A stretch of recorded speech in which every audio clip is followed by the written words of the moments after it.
God of mercy. Oh my God. Oh my God. Let me just allow you guys to watch this, honestly, because I can't control it, right? Credits belong to the original creators. I want to say very thank you to every single one of you. Liking, commenting, sharing, dropping super thanks, and also joining my membership. Black Americans, you guys need to go and do Thanksgiving, honestly. Everything is turning around for your good. Honestly. Every table is turning around for your good. Every problem is turning around for your good. Do you know why I'm laughing, honestly? It is the way Black Americans reacted to it and why they were also laughing. But anyways, let's go watch. I'll be back with commentaries. Disclaimers, educational purposes only, please. Educational purposes only. Let's go and watch. We strongly encourage other nations whose economies depend on the Strait far more than ours. So we want them to come and help us with the Strait. Numerous countries have told me they're on the way. A few moments later. Well, we don't need too much help, and we don't need any help, actually. And I didn't do a full court press because I think if I did, they probably would be, but we don't need help. So is President Trump asking for NATO's help to try and reopen the Strait of Hormuz? Or not? Well, at least today he says we don't need their help. But why did Trump make that quick turnaround after he explicitly asked for help from our allies just yesterday? Well, I'll give you 3 concrete examples of what happened.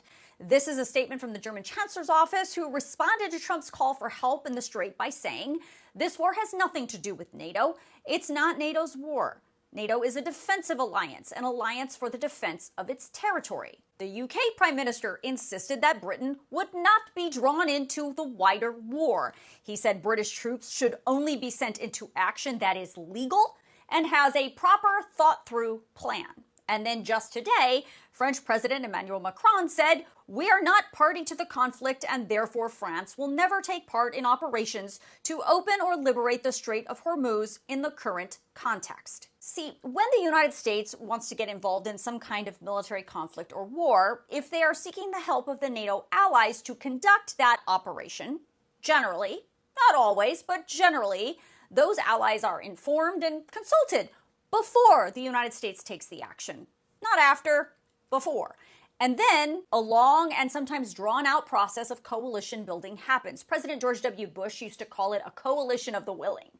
But in the case of Iran, we know that the Trump administration and Israel not only did not inform the NATO allies before this war began, but the U.S. reportedly also did not inform our Middle Eastern allies in Kuwait and UAE, Bahrain, and Saudi Arabia, and they ended up being hit by Iran as a result of these U.S. and Israeli strikes. On top of that, don't forget that President Trump has spent the last year back in office berating our NATO allies. Now, that's not my opinion. That's a fact. We all watched just a few months ago when President Trump openly said that the U.S. was going to take Greenland by force if necessary. Greenland, of course, is a territory of Denmark, which is a NATO ally.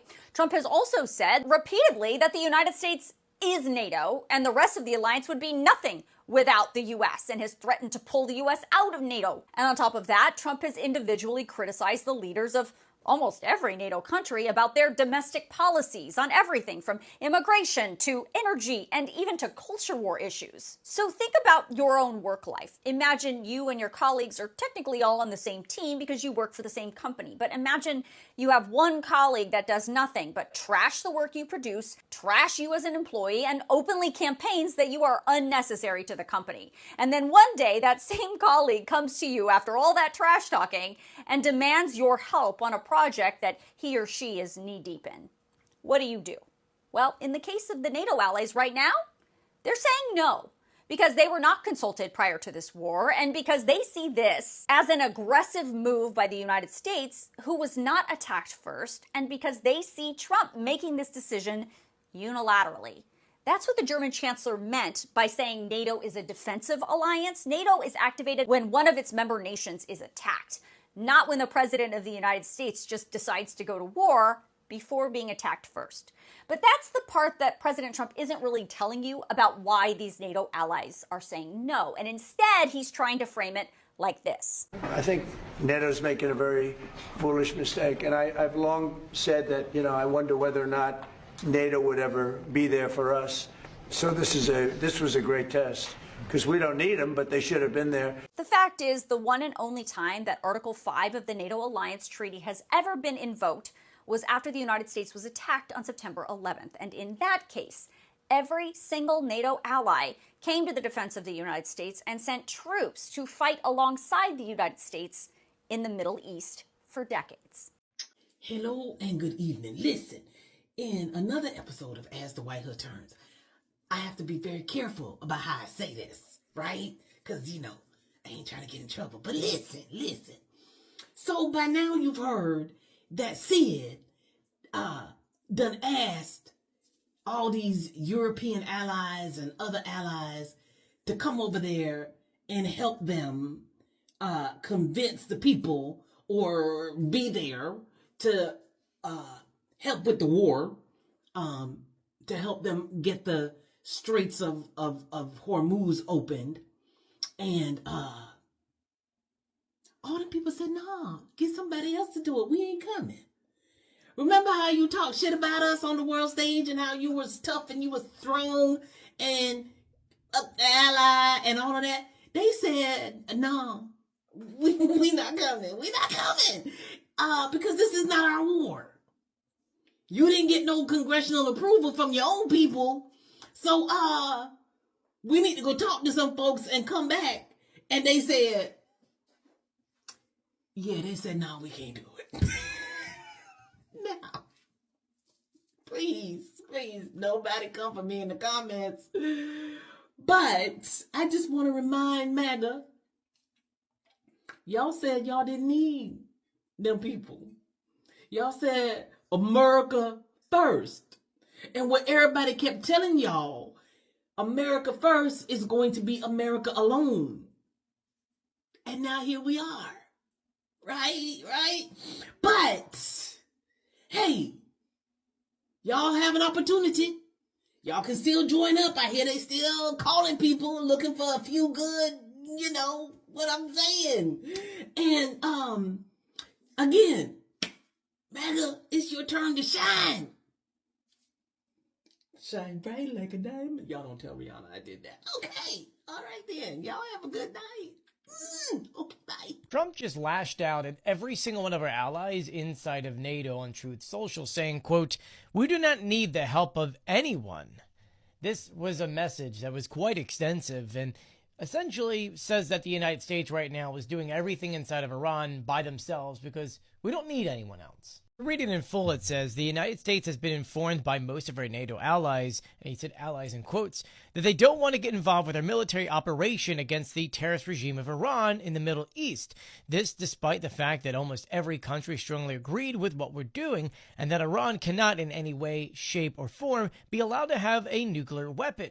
I am not surprised by their action, however, because I always considered NATO, where we spend hundreds of billions of dollars per year protecting the same countries, to be a one-way street. We will protect them, but they will do nothing for us, in particular in a time of need. Fortunately, we have decimated Iran's military, their navy's gone, their air force gone, their anti-aircraft and radar is gone, and perhaps most importantly, their leaders at virtually every level are gone, never to threaten us, our Middle Eastern allies, or the world again. Because of the fact that we have such military success, we no longer need or desire a NATO country's assistance. We never did. Likewise, Japan, Australia, or South Korea. In fact, speaking as President of the United States of America, by far the most powerful country anywhere in the world, we do not need the help of anyone. So we're clear, NATO is not an offensive alliance. It is a military alliance, essentially for countries to stand strong together. The most important part of NATO is if a country gets attacked, they're able to go ahead and put together, whether the resources, whatever, to respond. That's actually the Article 5 you always know about. There's only been one time in ever history that Article 5 had been used. That was after the 9/11 attacks, where the United States called up NATO to say, hey, we need help here. and every single country stood up. But in this circumstance, in which Israel and the United States decided to attack Iran, that is no longer a NATO situation. Though I do need to add that NATO is involved, mostly because they need intelligence to peer into the country to see how things are going, and they're also protecting NATO countries, such, for example, Turkey, who had 3 ballistic missiles shot at it, and so Turkish forces alongside with NATO took down said missile. But, and the most important part, this operation inside of Iran has nothing to do with NATO. Nor was it a NATO operation, nor was there ever any planning with NATO. The United States and Israel did that kind of on their own. Plus, NATO is already responding to another world threat, Russia, who continues to attack Ukraine every single day, and actually NATO countries in a hybrid war. One would argue, though, that if the United States actually helped in Ukraine, it's possible that other NATO countries would have had resources available to help in Iran, but right now, that's just not possible. So Donald Trump is now threatening European countries, saying if EU countries don't send some ships to the Strait of Hormuz and help us open that thing up, there's going to be consequences like you won't believe, and the U.S. is going to leave NATO. And the EU countries said, well, no, we good. And that's the appropriate response. And I think the EU countries understand that they are going to go into economic crisis, because an energy crisis, because of the rise of oil. But they also know that joining in with this American onslaught that was for no reason is going to make things worse for them personally. So I think it's the right choice for the EU or the European countries to refuse to send ships to the Strait of Hormuz at Donald Trump's behest. But if Donald Trump does pull out of NATO over this, it's kind of weird, because you chose to attack Iran and everyone told you not to. No American president has done this before for a reason. Everyone else understood Iran in the last 30 years is prepared for us now. There's no reason to attack them. They hadn't attacked us. None of their missiles would have reached us. And the fact that they were this ready to like pow on all of our military bases in the Middle East should kind of send the sign that they could have done this a while ago, but they didn't. They didn't do any of this until they were provoked, until they were attacked, because they knew it was only a matter of time before the United States was going to come for them. And again, this was for no reason. There was no credible threat. There is no nuclear program, because apparently Iran's been almost at nuclear grade uranium for the last 27 years. They've been 2 weeks away for the last 27 years. So it's a really problematic thing that we're dealing with. And I'm glad the EU countries are for now standing their ground. I just hope it stands the test of time, because if they get involved, this will literally become World War III. And I think all the European countries understand that this will become World War III, especially with China openly stating we're giving weapons to Iran because we as a sovereign nation have the right to give another sovereign nation weapons, and y'all can't tell us no. So if China gets involved, now it really is World War III. You know, 3 continents now going at it. So this was the right choice. You know, let the Americans dig out their own selves. It's just sad that I have to be a part of this mess. Like, why do I have to pay more for gas? I got an SUV. But here we are. Y'all have a good night. Nobody wants to help us. Big shocker. Trump has been trashing NATO for a decade. And now all of a sudden he wants their help opening up the Straits of Hormuz. They said pound sand. Germany doesn't want to help. Australia, Japan, the UK. And I thought we had the best military in the world. What do we need them for anyway? Germany is saying this is your war. You fight it. They have no idea what we're doing there. Why would they send their military equipment or their people? This is what happens when you go around trashing every other nation and you start a war without talking to your NATO allies, without telling them why you're going to be doing this. Trump has no idea how to influence people with an actual brain. He's so used to getting away with what he wants to get away with his MAGA voters who can barely get out of their basements. But when you try to get other nations to help us in a war you can't defend, when you have no reason for us to be there, let alone these other nations, he's not going to get their help. He's been telling us for years that NATO is absolutely useless. Well, now they're about to prove it. This is not NATO's war. That was Germany's response to Donald Trump's demand on social media that NATO help him secure the Strait of Hormuz. Germany came out and said, this isn't our war. This isn't NATO's war. None of us need to help you fix what you did wrong. So Donald Trump has been telling us for days that, well, we're winning in Iran. Pete Hegseth has been telling the U.S. public that we're winning in Iran, that everything is getting better. His energy secretary has been online telling everybody, hey, things are going to get better. And Donald Trump's demanding that NATO come help try to make things better. And Germany now is saying, it's not our problem. This isn't a NATO problem. NATO allies aren't part of this. This is the United States and Israel. It's on them to fix. So good on Germany for standing up for all of NATO and saying that. I do know that the European Union is putting together a group to determine whether or not they should help protect their energy prices and, in doing so, help vessels transit the Strait of Hormuz. But they don't want to put people at additional risk or raise the ire of Iran when right now they're not involved.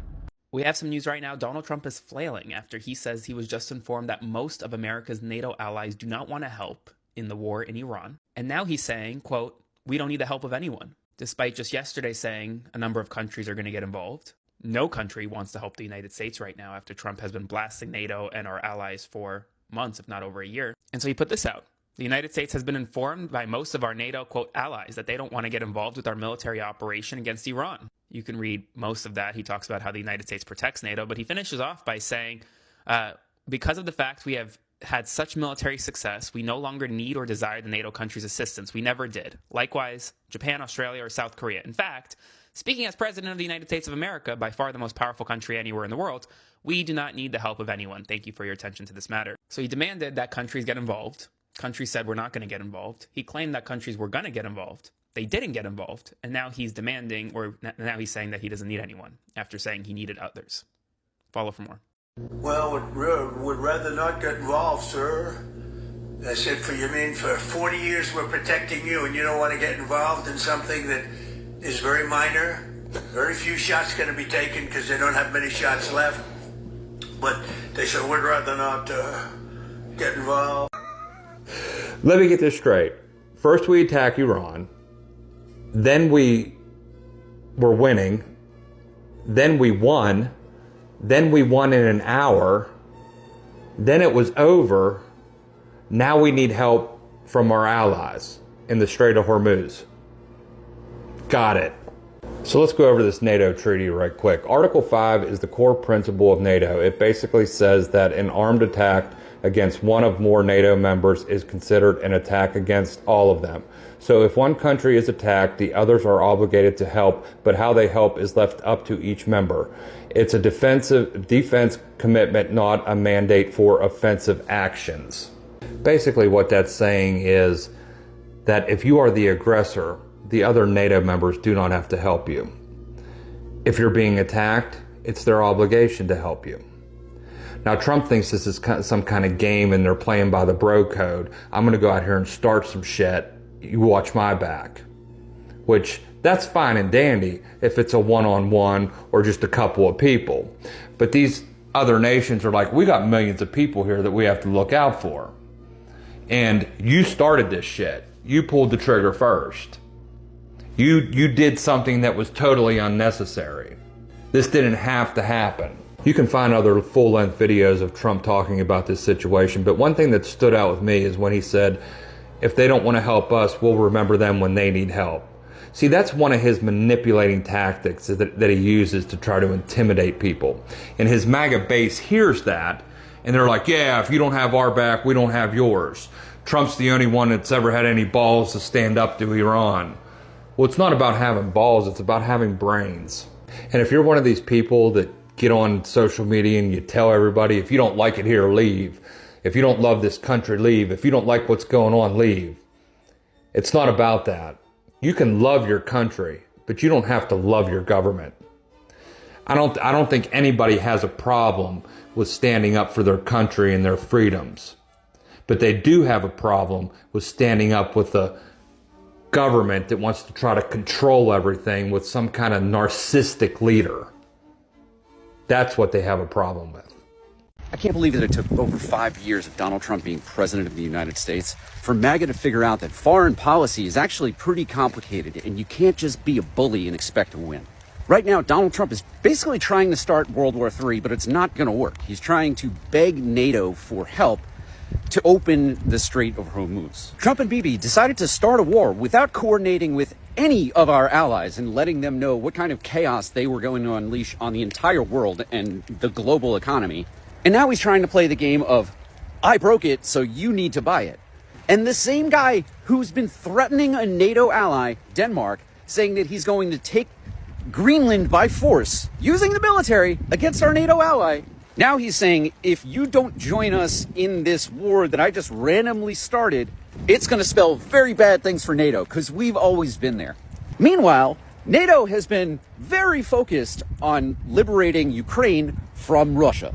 The entire reason that NATO exists is to stop the Russian Empire from becoming a thing again. So Donald Trump is lifting sanctions on Iran's ally, Russia, so that they can sell their oil, which they can then in turn use that money to continue the war in Ukraine, this war of expansion. The United States has been spending over $1 billion a day on making this war happen. Meanwhile, because of all of the other illegal incursions and illegal attacks that Donald Trump has been engaging in Latin America and around the world, the ops tempo has basically made a bunch of our Navy ships inoperable. It's been a decade that Trump's fans have been saying that Donald Trump is making us respected on the world stage again. And only now are they starting to realize that we can't go it alone. And that Trump befriending our adversaries, authoritarians around the world, that might be good for Trump and the Kushner families so that they can personally enrich themselves. It's not good for any of the rest of us.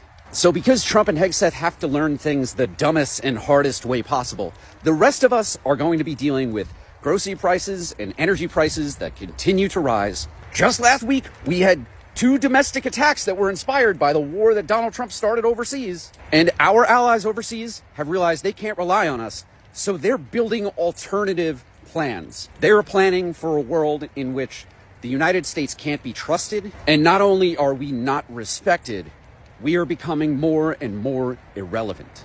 Trump is begging.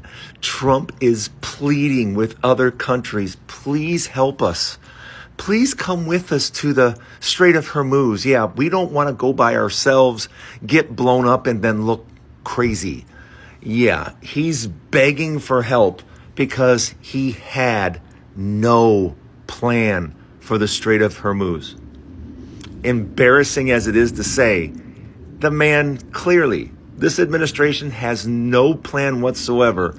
And everyone knew this would happen. Everyone. There isn't a single oil person that didn't know that Iran would do something exactly like this. And our government is somehow shocked and is somehow unprepared. That shows you how far behind this administration is. They simply have no idea what they are doing. And this here is a complete and total embarrassment. Let me know what you think in the comments. Like and follow for more. Well, well, well. We strongly encourage other nations whose economies depend on the Strait far more than ours. We get less than 1% of our oil from the Strait, so we want them to come and help us with the Strait. We have it in very good shape. Numerous countries have told me they're on the way. Some are very enthusiastic about it, and some aren't. Some are countries that we've helped for many, many years. We've protected them from horrible outside sources, and they weren't that enthusiastic. And the level of enthusiasm matters to me. But have you said thank you? Have you said thank you? You need to work on being a little bit more thankful. This just in, Trump is learning in real time the value of allies. And lucky us, we get to be dragged along for the ride. Suddenly, it would be nice to have them. Suddenly, enthusiastic allies that are excited to work with us, will be nice. They're important to Trump. All of a sudden, we could really use Ukraine's anti-drone tech. No, but really, can we use it? All of a sudden, we would really love NATO to show up for us. Guys? But no, they're not into it. Never mind, of course, that NATO is a defensive alliance, right? That's the whole point of it. They only have to help you if you get attacked. And despite that, many members have in the past jumped at the opportunity to follow the United States into wars that it started. But it looks like something's changed. I wonder what that could be. Have you said thank you? Here's the thing, Donnie and his followers. You wanted a transactional relationship with your allies? You got one. One of the UK's senior ministers called it. And would you look at that? Trump then said that if NATO members don't show up when he calls, it might be very bad for the future of NATO. You better hope that McFadden was right when he said that the friendship between the United States and the United Kingdom runs very deep. And he thinks it will outlast all the personalities involved. You better hope he's right and that Trump doesn't cause damage that someone else can't come back from. MAGA is a liability to this country. Hell, to the world. But hey, don't worry. Trump's got a plan B. My attitude is we don't need anybody. We're the strongest nation in the world. We have the strongest military by far in the world. We don't need them. But it's interesting. I'm almost doing it in some cases, not because we need them, but because I want to find out how they react. That doesn't sound like thank you. So it looks like we're going to be going at it alone in the Strait of Hormuz. President Trump's request to our allies around the world for help, military help, was essentially rejected across the board, to which he responded today, so what? We don't need you. Didn't need you then. Don't need you going forward. So we've seen about a week ago, administration officials were reaching out to everyone. China, India, Japan, South Korea, all of NATO, saying send your military vessels. Let's open the Strait of Hormuz. Let's keep it secure. Get that shipping back up and moving. And one by one, the responses were no. I mean, British Prime Minister Keir Starmer said we are not going to be drawn into the Iran war. The German defense minister said this is not our war. Japan, Australia, and Greece said we are not sending any military vessels. President Trump responded to that today, a little bit upset, I think. Quote, the United States has been informed by most of our NATO allies that they don't want to get involved with our military operation against the terrorist regime of Iran. We no longer need or desire the NATO countries' assistance. We never did. Likewise for Japan, Australia, or South Korea. In fact, we don't need the help of anyone. We've been so back and forth on this. We, early in the war, rejected the UK's proposal to send assistance to the Middle East, to the broader Middle East. Said, nope, don't need it. The war's already won. What are you trying to do at this point? Then we went back and asked for assistance, trying to build the coalition in the middle of the war. And then when everybody said no, we said, well, we're not going to do a coalition. We're just going to do this ourselves, U.S. and Israel. Very, very challenging to build a coalition in the middle of a conflict. This is the kind of stuff you do before the bullets start flying, before the drones are being launched overhead. And right now, it looks like we've got nobody. Like maybe we'll get some of the Gulf countries to contribute in escort missions. But in terms of the major militaries around the world, traditional, historic U.S. allies, to the T, they are saying, no thanks, not interested.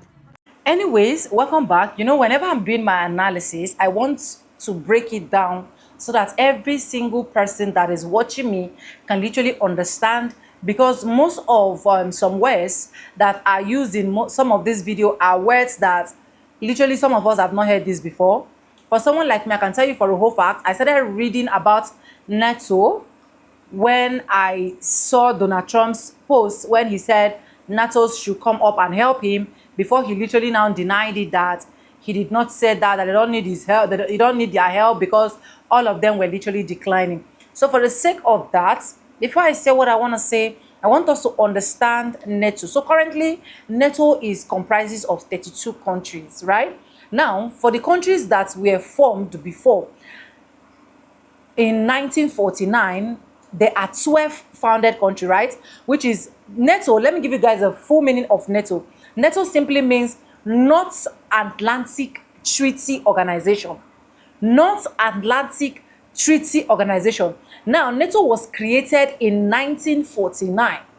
The original 12 founded countries were United States, Canada, United Kingdom, France, Belgium, Netherlands, Luxembourg, Italy, Portugal, Denmark, Norway, and Iceland.